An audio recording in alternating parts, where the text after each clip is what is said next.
Hey everybody, I'm Andre Fernandez. We're back with the Miami Herald's High School Football Gridiron Report.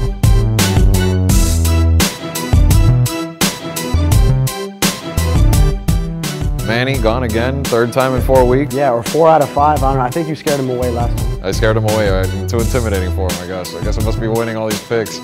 But anyway, we'll start with looking at last week's games. We'll start actually with looking at, most recently, the big tiebreakers that happened in Dade County. One settled District 15 8A. We'll start with that one. Belen. A lot of people thought Southwest would win this district. They were in the dogfight with them in the tiebreaker, but the Wolverines, credit to them, they go in there, they beat Ferguson in one quarter, then they handle Southwest in the other quarter. Talk about the Wolverines bouncing back.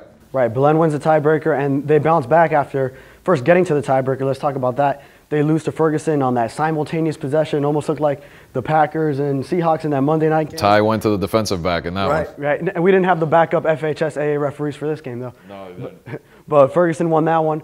Belen got its revenge and then won the quarter against Southwest. Southwest salvages a playoff spot by beating Ferguson. Yeah, tough turnaround for the Eagles. You know, they're mad that they blew it against Belen, basically, and then they have to turn around 20 minutes later, but they managed to be resilient, beat Ferguson. So now your Eagles take on Killian. Tough task to have in the first round, and Belen will host Southridge. The other tiebreaker came down to the wire as well. It was only for one spot, and it's the Bulls. It's Northwestern. People thought Carroll City was the hot team at that point, that they should have been the ones to take it, but the Bulls deny them 6-0, and they're back in the playoffs. That's right. It's the Bulls, and tough for Carroll City. After starting 0-4, they bounce back. They're so resilient, and they beat Norland in a full game, then beat Norland in a quarter at the tiebreaker, and then just to have it all go to waste against Eddie Brown and Northwestern. But it's a credit to Coach Brown and what he's done in his first year with the West. Yeah, they definitely have. I mean, it's a tough district. We know Central at the top of it. They'll host Boynton Beach, and now the Bulls have a date with Hallandale. But of course, it's Soul Bowl week, and we'll talk about that later on. Speaking of Hallandale, wild finish there. Back and forth shootout with Boynton Beach. It comes down to the tiny Celso Lopez, 5'9" kicker, settles the deal, 38-36. They, first 9-0 season in Hallandale history. Yeah, first 9-0 season. Comes down to that last second field goal to win it over Boynton Beach. And that's huge for the Chargers because that's the difference between hosting Northwestern and visiting Travis Powell Stadium to play Central in the first round. Yeah, big difference for sure. A few blowouts in Broward last week that decided districts. One of them, St. Thomas Aquinas. I mean, they leveled the entire district. I mean, even Plantation, which was probably the closest thing to tough competition they had there. And what was it, 221-0 overall, the district? Right, I covered that game, and I had the stat in my story of 221-0 against the 4 district opponents. St. Thomas Aquinas beats Plantation 51-0 to wrap it up. And, I mean, I think the Raiders are really just pulling it all together. Probably the most talented team Aquinas had if you ask people within that program, which is really saying a lot when you talk about Aquinas.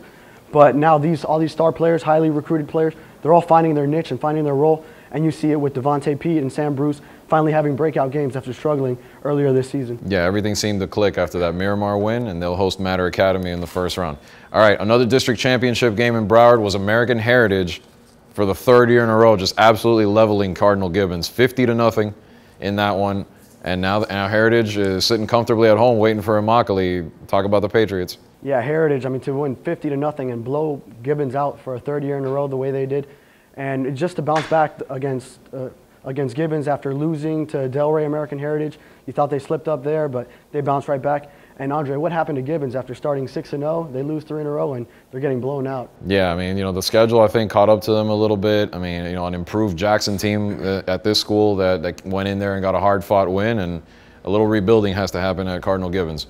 But going back to Dade County, a game that literally went down to the final play. I was there. Killian Southridge. Might be the first of 2 meetings if you ask them, but the Cougars stay undefeated thanks to their defense. To me, that defense is state championship caliber. Right, and both teams are already in the playoffs, so they're playing for the district championship. Also, probably to see who hosts in the second round because historically, the winner and runner-up of District 16 always beats both teams out of District 15.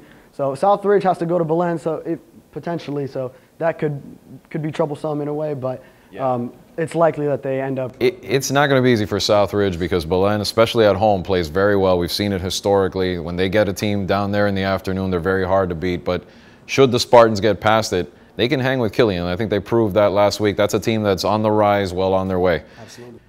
All right, and our final game was another district championship where we thought might have been a blowout because Americans showed they were a little bit ahead of everybody else. But hey, Matter Academy, first-time playoff team. They were right there, a 10-6 final. Kind of interesting there for the Patriots.